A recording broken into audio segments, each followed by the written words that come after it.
পশ্চিমবঙ্গে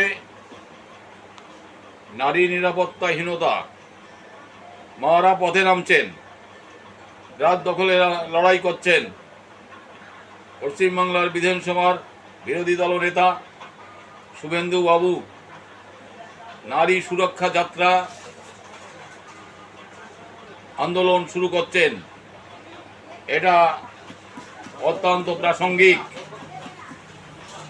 এছাড়াও আর একটা বিষয় হলো, সম্প্রতি ভোট একটা সমস্যা তৈরি করা হচ্ছে। কারা করছেন জানি না, তবে যারা বাংলাদেশের হিন্দু ধর্মীয় সন্ত্রাসের কারণে ভারতবর্ষে আসছে, ভারতবর্ষের মানুষই ভারতবর্ষে আসছে,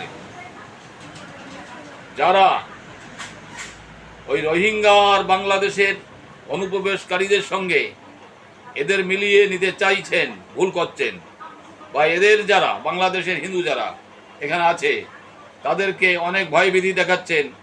এটা বন্ধ করা উচিত, কারণ ওরা ভারতীয়, ভারতবর্ষেরই মানুষ, ওরা ভারতবর্ষেই এসেছে, ভারতবর্ষেই থাকবে। নমস্কার।